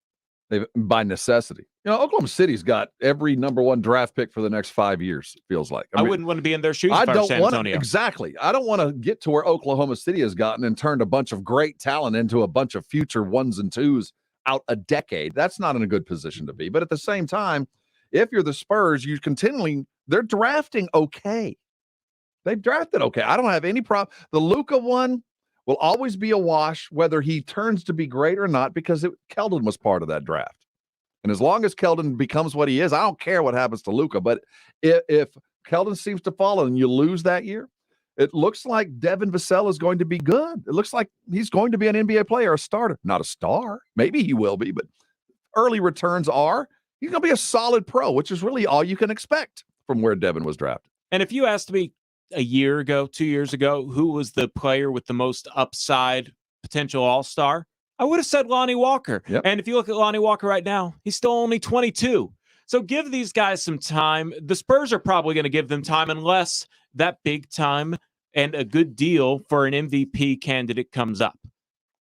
Get them in the game. All I'm asking is I'll accept losses, but I need to see growth. Mm-hmm. I need to be able to look at Lonnie and Derek and Devin and who else can we throw in as a young guy? And we'll even throw in Collins now. We'll start from 0 with him. And I want to be able to say that I saw you in October and you look like this, and then I see you in March and you look like that. As long as I see general improvement, I don't care if we're losing. But as long as I can see these guys coming together, and I don't need to see a full game of success, but you start stringing successes together. 2 good plays in a row. 4 plays without a turnover. A half with a winning side. A full game with only 8 turnovers. 2 consecutive wins. Maybe 3 wins in 5. Maybe we start aiming at 4 and 5 win streaks.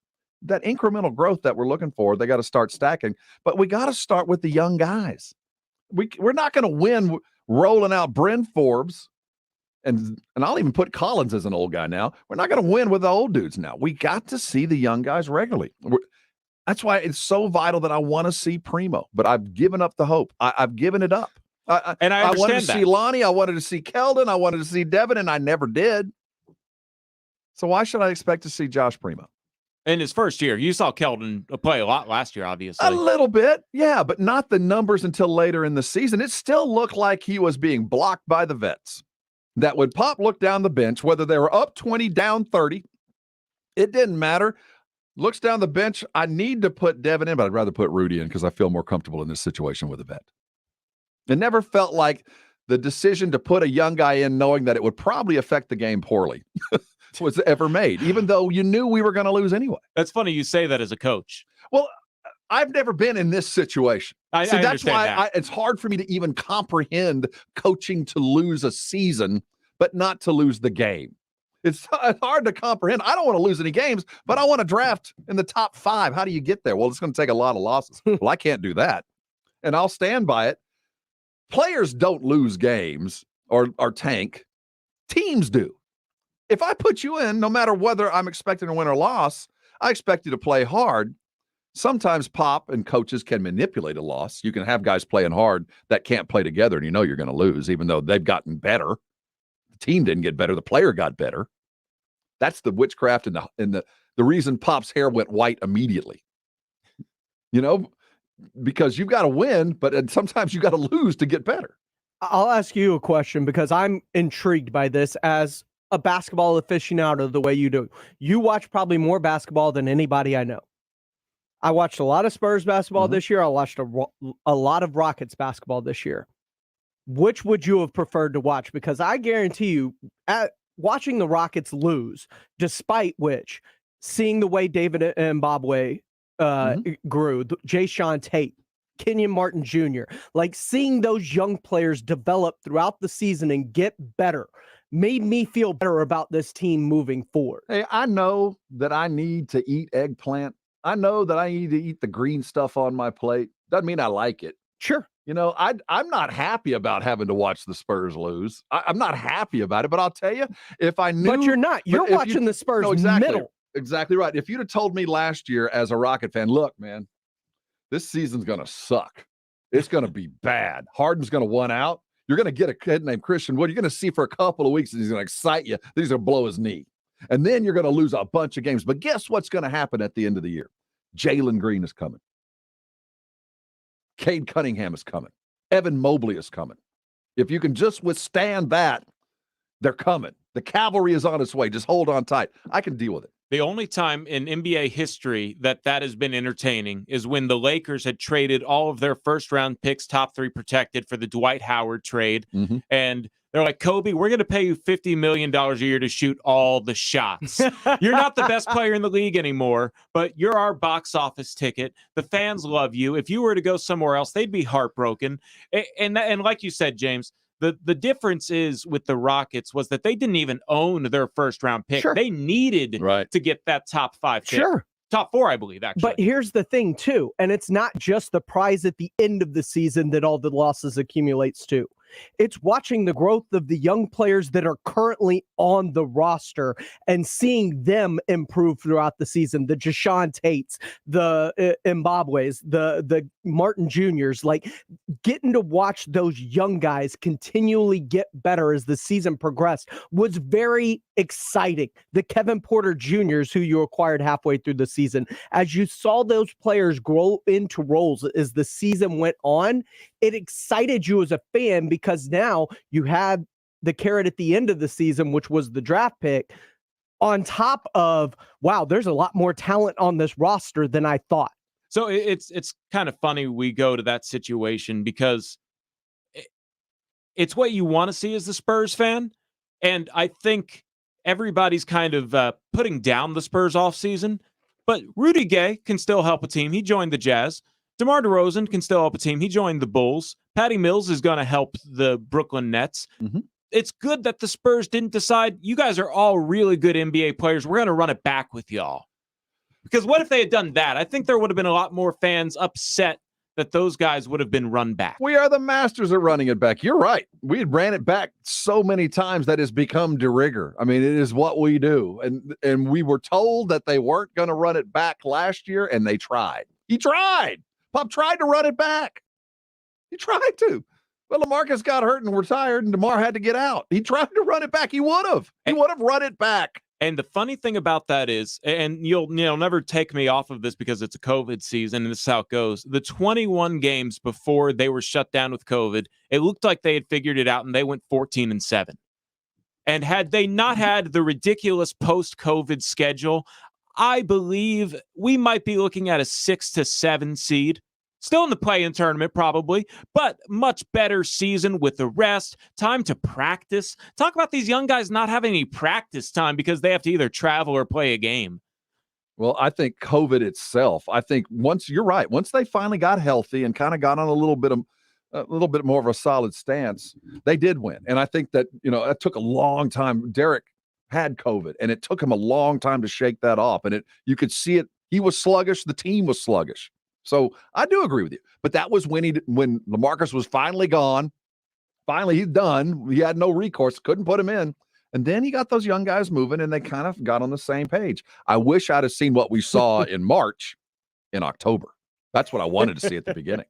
I just have a feeling that Bryn Forbes is the new Patty Mills, Thad Young's the new DeMar DeRozan, and Al-Farouq Aminu is the new Rudy Gay, and we're going to see them taking those same minutes that they took from the young guys last year. Definitely no on Aminu. Bryn Forbes, I can see getting spot minutes. Thad doesn't really need the ball in his hand, although he's a really good distributor too. So they're not the same players. Maybe Thaddeus has some Rudy Gay comparisons. So he's not going to shoot as many threes. I know what you mean. Yeah, Thad's going to start. Yeah, that might be a starter, and that's fine because he should be. Don't you think? Wouldn't you start him? You're the one who's seen him play more than anybody else. And on top of that, I've also seen a lot of Shamanich. This is the preseason that I think I'm on the Luka train. You might as well get a Kentucky. I want you to win. I want Luka to be so good that he beats Thaddeus Young out. And I looked at Luka's basketball reference page that just only shows his NBA seasons, and I get why fans would be down on that. I do, but seeing him how I see him as the guy that would be entering his senior year in college right now, this might be the year that he starts to get rotation minutes, and hopefully by the time he's 24, he's worked into that starting role. So I think Thaddeus probably does start at the beginning of the season, but those Rudy Gay minutes are pretty much going to be split between Thad and Luka. Well, I would imagine the combo forward position is going to Luka this season, I think. Do we get ESPNU in the studio? We do? Because I'm looking for it. I'm looking for the Ocho. I'm looking at today's schedule. Today, 370. The Ocho is in play for you ESPN fans. They started the day out with a Foosballers documentary, midnight last night, and running all day long. If you're into the U, they've got slippery stairs and marble runs, putt-putt championships, and we're headed toward, I guess this is timed in the Eastern. The Air Hockey International will be going here at 2 o'clock on the Ocho. And then at 2:30 p.m., go ahead and set your DVRs. World Championship rototiller races. Do we get to plant something after the race? Are they going to put corn in after they're done? The Ocho is in play. After watching the Olympics, I'm kind of down for the Ocho. Some of the Olympic sports feel like Ochos. It's halftime. And this is San Antonio Sports Star, ESPN AM 1250 and 94.5 FM. It's that time. Buses, school zone, study hall, and the classroom. It's back to school. And to make it special, you have the chance to win $1,000 in San Antonio Sports Star's back to school giveaway. $500 for you and $500 to donate to your school. Register now at sasportstar.com. Powered by Aguero's Automotive Paint and Supplies. Good luck from San Antonio Sports Star, ESPN 1250 and 94.5 FM. You can talk keto all you want, but if you don't have a team of great-tasting snacks behind you, you're not going to win the diet marathon. Southern Recipe small batch pork rinds have these big, bold flavors that kick your taste buds into high gear. Korean kimchi barbecue, pasilla chili cheese, spicy dill, and more. Eat them right out of the bag or try them in your favorite recipes. You'll love this snack. Visit your local H-E-B and southernrecipesmallbatch.com to see the power of the rinds. Southern Recipe pork rinds. When Paul Goodall started shopping for an engagement ring, he knew one thing. He didn't want to be pressured. Because I'm not going to make a purchase at that level without understanding what I'm buying. But the first store he went to, that's what happened. They wanted me to buy. They didn't want me to learn. And that didn't work for me. But then Paul found Diamonds Direct. The exact opposite happened when I went into Diamonds Direct. There was no rush. There was no pressure. They wanted to give me the information that I was asking for. At Diamonds Direct, it's different. No games, no pressure, no nonsense. It wasn't like, well, let's do something now. We got to do it now because we got this thing going on, or maybe you want to do that. No, it was here's the information that you need to make an educated decision. Paul learned how to buy a diamond like a dealer buys. He was taught how diamonds are graded and priced on the world market, and he was shown dozens of diamonds in his price range so he could make the decision that was right for him, his budget, and his soon-to-be fiance. What they do is they give you the information that you need so that you end up buying what you want. I am such a big fan of Diamonds Direct. Diamonds Direct, official jeweler of the Dallas Cowboys, and to shops at La Cantera. How can I make sure my office never stops working? With Staples Connect, it's possible. I need to keep my back office stocked without messing up my bottom line. Also possible because Staples Connect has your small business covered with big savings on everything you need to get work done. This week, 12 packs of True Red ballpoint pens are just 97 cents, and binders are only $1.88 each. Explore what's new at your local Staples store or staplesconnect.com. Staples Connect, the working and learning store. Ends 9/18. Prices may vary online. Don't get caught in this San Antonio heat with no AC. Save Service First AC repair in your phone and have an AC tech on speed dial 24/7. 521-1500. For a limited time, save Service First AC repair in your contacts and get half off your service call and a free summer tune-up. For more details, call 521-1500. That's 521-1500. Service First AC repair and plumbing. Have Service First in your phone. 521-1500. License number TACLA 27100C. Hold on. You want me to tell them about Twisted Tea Hard Iced Tea in just 30 seconds? This is impossible. Hey, I'm Billy from Twisted Tea. How can I explain that first sip of cold, smooth, real brewed tea? So good. And the extra kick you get from just the right amount of alcohol, the twist of lemon, wait, what? We're almost out of time? Oh, shit. Twisted Tea Hard Iced Tea. Look for the bright yellow cans wherever you buy beer. Twisted Tea Brewing Company, Cincinnati, Ohio. Please drink responsibly. I struggled with symptoms like frequent gas and stomach pain for years. I was bloated all the time with daily diarrhea. At first, I thought it was what I was eating. I kept thinking it was stomach issues. So I did my research and talked to my doctor, and we finally uncovered the truth. It was actually EPI. Exocrine pancreatic insufficiency, or EPI, is a condition where your pancreas is unable to help break down your food. It can lead to symptoms like diarrhea, gas, bloating, stomach pain, unexplained weight loss, and oily stools. And EPI symptoms can be confused with those of other common digestive conditions, like irritable bowel syndrome, Crohn's, and celiac disease. So getting to the right diagnosis meant being more open with my doctor about the severity of my symptoms and how often they were happening. But there's good news. EPI is manageable, so don't wait any longer. Use the symptom checker at identifyepi.com and schedule a visit or call with your doctor to ask, could I have EPI? Sponsored by AbbVie. Rob Thompson, Carl Schoening. Halftime.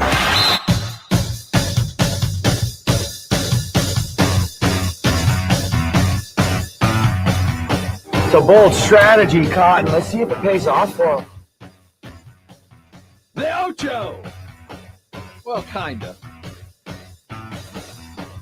It's halftime, and you're on San Antonio Sports Star, ESPN AM 1250, 94.5 FM. It has become tradition for you dodgeball fans for ESPN to celebrate the Ocho, the Channel 8 Ocho, with a series of made-for-TV sports. Normally, they do it on August the 8th. I guess they're going to be busy next week. So they're doing it today. Started at midnight with a fine foosballers documentary. If you're awake at 2 a.m., you could have watched Gell's Marble Runs. That went on until 2:30. Then it was Putt Putt. And then there was the Highland Games coming out of Las Vegas. This was the 2019 version. Seamus won that one. Great event. That was the best he'd ever done. Then at 5 a.m., I hope you woke up and watched the stupid robot American Championships. What? Because I had several entries in that. I don't know. What the hell's a stupid robot? It's a Roomba, I guess. The one real question I have when I look at the rundown of what's going on the Ocho is there was a sport that I've never actually seen before. If you're part of the Franklin Rock Riverstone skipping tournament, are you judged by the number of skips or the distance it goes above the water? Ooh, might be a point system where you get value for both. Do you give more value? Do you prefer, if you're skipping stones, do you like the mini skips? Pop, pop, pop, pop, pop? Or do you want the all the way across the one skip? Bing, bing. What is more artistic to you? I would prefer the long skips. Me too. Exactly. I like the long, the quick ones, not so much. I'm just curious how the pros do it. Is there a lot of money in rock skipping? Oh, bunches. You get all the rocks you want. That's why you never hear from them. They're spending all their money. There's also a bagger bowl. I don't even know what that is. That'll be on today at 3:30. That's the stupid robot competition. That's the stupid robot competition. I looked it up on mine, and yeah, that's a stupid robot. That's not real robots. It's people who threw some stuff together and they're manually. That's No, crazy. we're doing our own throwing them stupid up. competitions. Yeah, we can do that next Thursday. We're celebrating our premiere. It's an excuse to go drink. That's what it is. We're going to go to Slacker Sports and Arcade Bar, the brand new medical destination, the medical center destination. Beautiful bar right there in Fredericksburg. Next Thursday, we'll start at 4 with the Blitz, but we're competing. It's an Olympiad. The games of the Slacker Olympiad. And we're forming teams, and we're doing Pop a Shot. Darts, I believe. Darts going to be involved in that. I'm terrible at darts. We're going to be doing beer pong. I'm going to make an admission here. In my 54, soon to be 55 years of life, I've never played beer pong. What?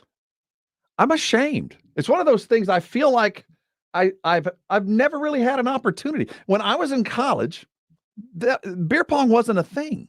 Okay. I guess that's fair. So that would have been the time. But my kids, I know I'm around it enough. I've been to Slackers enough to see it.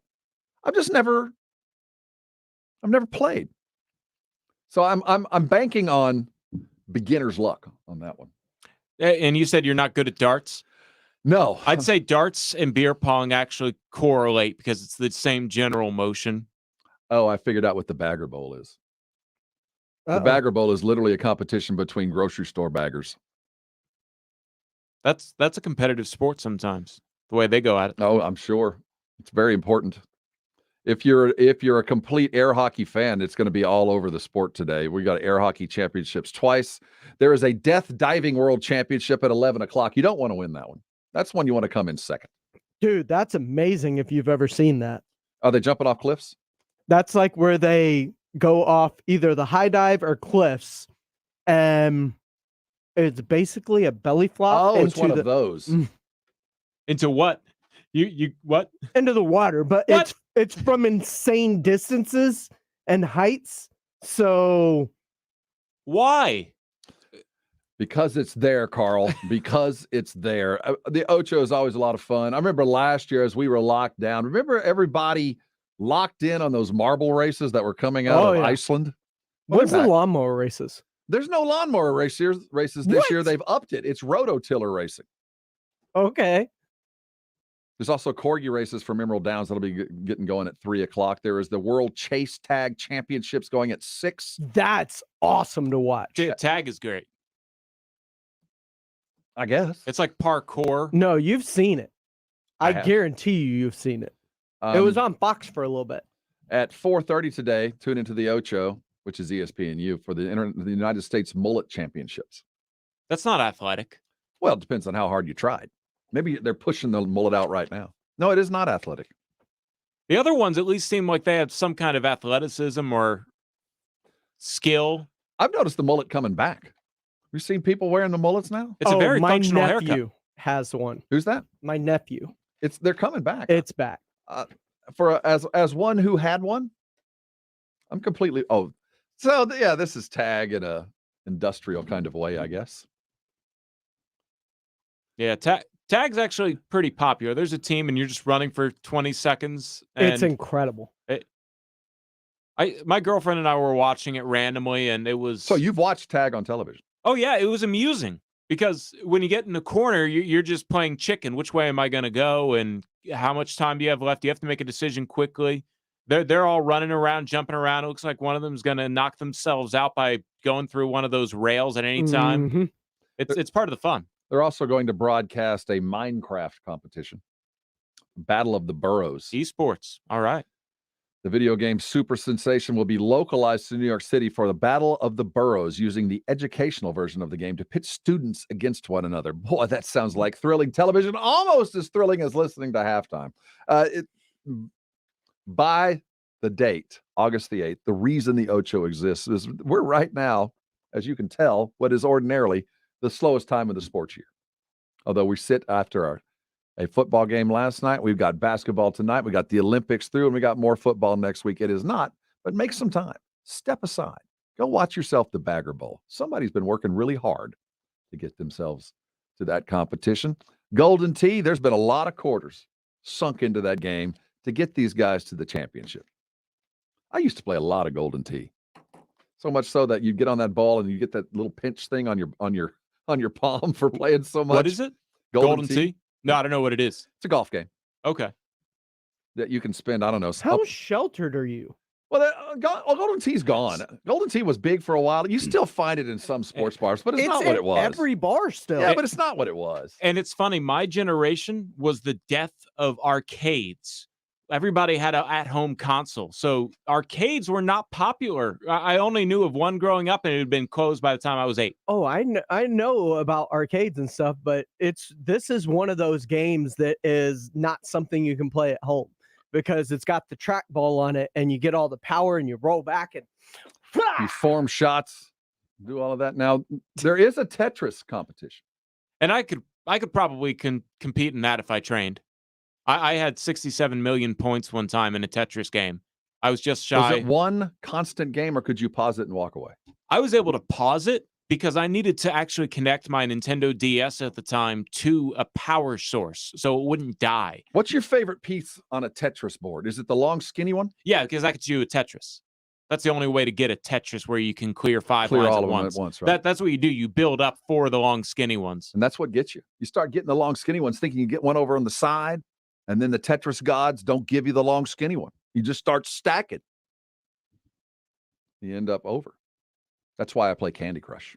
We're going to put a bow on on halftime. Look, he's going to be training for the Candy Crush Olympics. If the Ocho on the Ocho would do Candy Crush, I got a team. I got an international team of Candy Crush experts. We are all ready of them to take are over down. the age of 55. I don't know. I use a fake name. What's your username? On Candy Crush, I'm Zip. Ron Mexico 54. ZIP. Zip. I don't know why, but that's me. We're going to look forward to this evening. We're going to get you ready for the Blitz and a great weekend of sports. Hang around. It's a halftime, and you're on San Antonio's Sports Star, ESPN AM 1250 and 94.5 FM. The Sunday Sports Grill. Sundays 11 till 1 with Rock to Mike champs Michael Jimenez and Quinn Hudson. San Antonio Sports Star, ESPN 1250 AM and 94.5 FM. Watch how the mic is flowing hot. Sports Center is brought to you by Kielbasa Slow Crafted Sausage, available at your local grocery stores. I'm James Pledger, and the NFL season kicked off last night with the Hall of Fame game as the Dallas Cowboys opened up the preseason with a 16-3 loss to the Pittsburgh Steelers. Garrett Gilbert led the only drive that led to points as he went 9-13 on the night for 104 yards, while the Cowboys' defense looked impressive, forcing 3 fumbles, recovering one of them. While in other news, Cowboys owner Jerry Jones announced before last night's game that Jimmy Johnson will finally be going into the Ring of Honor.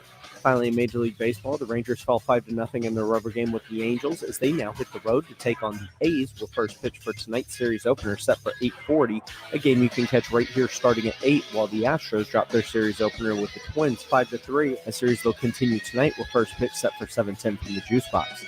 I'm James Pledger for San Antonio Sports Star, ESPN AM 1250 and 94.5 FM. Golfers, it's time to tee it up at the reopening of Edwin Watts. We've weathered the storm, and now we're open. Come visit our newly remodeled store featuring GC quads in every hitting bay. Check out the new arrivals from all the top brands like Ping, TaylorMade, Titleist, and Callaway. Edwin Watts has the largest selection of shoes, bags, balls, apparel, and more in stock. Swing by our newly remodeled store and get custom fit for free today. Edwin Watts is the home of the 90-day satisfaction guarantee, and shop us online at worldwidegolfshops.com. More people are driving than ever before. That means a higher risk of you getting into an accident. Call My Collision Center first. Our professionals use original, not aftermarket generic parts at no extra cost to you. Aftermarket parts will bring your vehicle's value down. Your safety and satisfaction is My Collision Center's top priority. We work for you. We provide a written lifetime warranty and invoice verifying parts are factory original. If you have an accident and you want factory parts at no extra cost to you, choose My Collision Center. Want to hear something amazing? Discover matches all the cash back you earn on your credit card at the end of your first year, automatically, dollar for dollar, with no limit on how much you can earn. Extra cash? Come on, how amazing is that? In fact, it's even more amazing when you realize all the places where Discover is accepted. 99% of places in the U.S. that take credit cards. So when it comes to Discover, get used to hearing yes more often. Learn more at discover.com/yes. 2021 Nielsen Report. Limitations apply. The JCPenney Mystery Sale is back. How much will you save? Shop Thursday through Sunday, and you could get an extra 30, 40, or even 50% off with in-store coupon giveaway. Save on brands like Arizona and Exertion. Plus, discover our new kids brand, Thereabouts. Styles designed with every kid in mind. Plus, shop extended store hours, smart shopping, and surprise savings. JCPenney. Offer valid 8/5 to 8/8. Giveaway in stores only. While supplies last. Must be 18 or older. Some exclusions apply. See store or jcp.com for details. Hold on. You want me to tell them about Twisted Tea Hard Iced Tea in just 30 seconds? This is impossible. Hey, I'm Billy from Twisted Tea. How can I explain that first sip of cold, smooth, real brewed tea? So good. And the extra kick you get from just the right amount of alcohol, the twist of lemon, wait, what? We're almost out of time? Oh, shit. Twisted Tea Hard Iced Tea. Look for the bright yellow cans wherever you buy beer. Twisted Tea Brewing Company, Cincinnati, Ohio. Please drink responsibly. O'Reilly. Syntec is back and better than ever at O'Reilly Auto Parts. Syntec is a premium full synthetic motor oil at an affordable price. Right now, get 5 quarts of Syntec full synthetic and a Wix filter for just $31.99. Plus, earn double O Rewards points. Minimize friction, heat, and wear on your engine with Syntec full synthetic motor oil exclusively at O'Reilly Auto Parts. Have you wanted to speak a new language but thought it'd be too difficult or take too much time? Then try Babbel. In just 15 minutes a day, Babbel teaches you conversations that you will actually use. With 14 languages and lesson topics like travel, business, relationships, and more, you'll learn what matters most to you. Babbel. Language for life. Learn a new language with ease. Go to Babbel.com to try for free. That's BABBEL.com. Running a business comes with pressure. Remote workforces, HR compliance, retaining top talent. You start to feel boxed in. Fortunately, there's Insperity. They put 30 plus years of HR service and technology to work, offering my employees competitive benefit options while lightening my HR load. Instead of obstacles, I'm surrounded by people empowered to be their best. With Insperity, nothing seems impossible. Insperity, HR that makes a difference. It's summer. That means grilling season. Jason and Rob here for Tri-County Meat Market. Get into one of their 2 locally owned Tri-County Meat Markets for the best meat for your grill. Tri-County has carefully selected certified prime Angus beef cuts, Wagyu, and upper choice, including their own homegrown Wagyu. Tri-County has everything you need to up your grilling game, from beef, chicken, pork, fajitas, poppers, and more. Suck up on that 5 for $25 Tri-County Meat Market on Ralph Fair Road over on Heavener or online at tricountymmeat.com. A 17-week season and only one couch. Let's hope it holds up.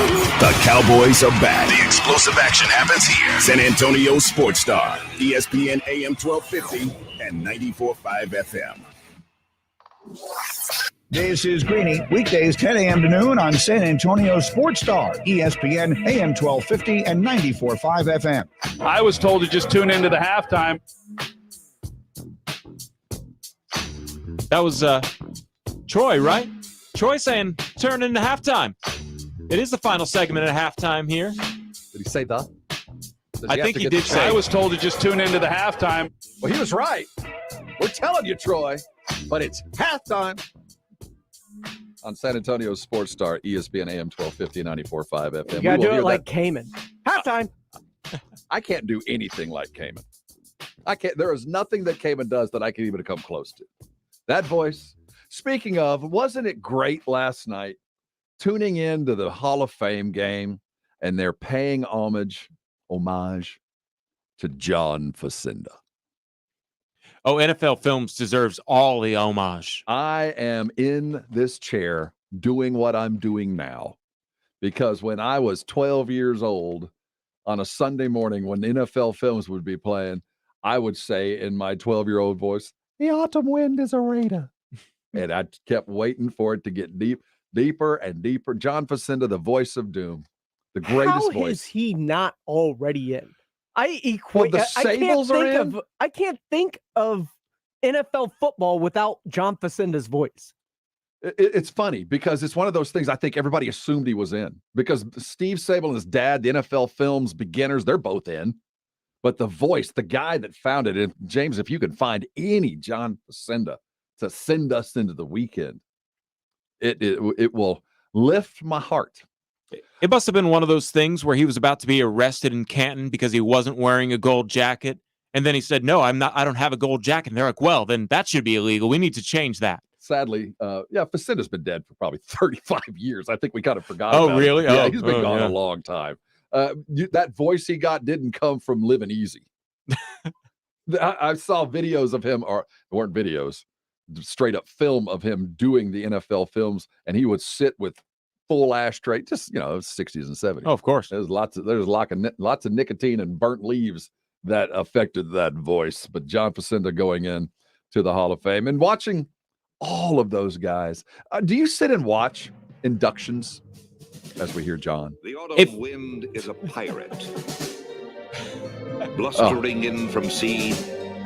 With a rollicking song, he sweeps along, swaggering boisterously. His face is weather-beaten. There's guys that are my age right now. Seeing that grainy film. It's just goosebumps, man. Seeing stick them all up and down those Raiders' arms. Fred Biletnikoff flying off the side. The video of Clarence, I forget his name, the running back, running for the touchdown, and the camera picks up his face from about 50 yards as he runs right towards you. Cliff Branch The autumn wind. Pillaging just for fun. He'll knock you round Football season's here. down. We made it. Laugh when he's conquered and won. John Facenda going in along with many others. Jimmy Johnson going in. We've forgotten to mention Cliff Harris, Cowboy great, long overlooked, finally getting in with the seniors committee. Drew Pearson going in as well. I put money on Drew probably having the most entertaining speech. I think when I watch, I'll probably cry once or twice. I'm not sure which one will make me cry. I have a feeling Jimmy's going to be very emotional. I love to see men of strength and honor and dignity achieve their greatest dream. Because these guys, we're dealing with, 50, 60, 70-year-old men who their life was this, and you're being recognized to be one of the greats that have ever done it. I love watching men that have done that receive that award. And I say men, I say athletes, these guys that have put everything on the field and are finally getting something back. They're getting what they never thought they'd get. It's a glorious time. We're going to have how many speeches we got coming in? There's like 20 dudes going in this year, so I won't be able to catch them all. But that's one of those things. I will sit back and watch every speech because it is worthy of listening to greats. There's something to be picked up from that. Do you watch those kind of things? If I have an emotional investment, when Manu does his, when Tim did his, well, I hope Greg Popovich will allow them to induct him into the Hall of Fame. I believe that's how it goes. The coaches get to go in while they're still coaching. Yeah, Pop could have gone in 10 years ago. He's always said, I won't go in until everybody else is in. Oh, wow. Okay. He's been nominated many times. That's why you have to be able to even speak at the Hall of Fame. You have to have been a Hall of Fame inductee. That's why he won't be presenting or didn't present Tim or any of the former Spurs because he's not in yet. But that's by his choice. He didn't want to go in while he was still coaching. Yeah. If I have an emotional investment, I'll watch it. And then I might watch the ones around it. I believe I saw Kevin Garnett. Don't really remember much of it. I was there for David's induction. Oh, wow. So you were there for Michael Jordan's induction. I didn't get to see that one, but I was up there for David's induction, and that was nuts. That was nuts. Watching is one thing in person, but I prefer sitting back and listening to the presenter talk about these guys and watch how they react. It's one of those great things in sports that is underappreciated. It's more about them, for them. As the Olympics wind down, Monday we'll get back together. We're looking forward to 2024. They're heading to Paris. I'm reading an article. It's the Ocho that's got all the interesting sports. It appears that cornhole is making an effort to be an Olympic sport. I hope esports makes it before cornhole. I agree. I think I don't quibble with new sports in the Olympics. Put skateboarding, fine.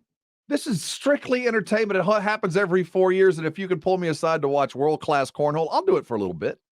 World-class cornhole? How many countries play cornhole? That is a fine question. How are we going to find the best cornhole players in the country? Well, it's not just our country, it's the world. The ACL is the American Cornhole League right now. It's roughly 100,000 members.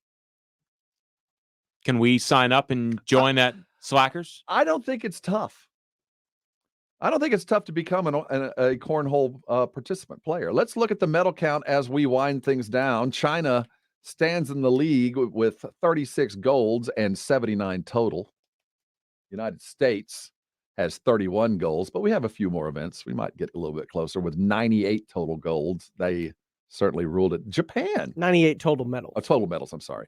Japan coming in third in the total medal count and third in total golds with 24.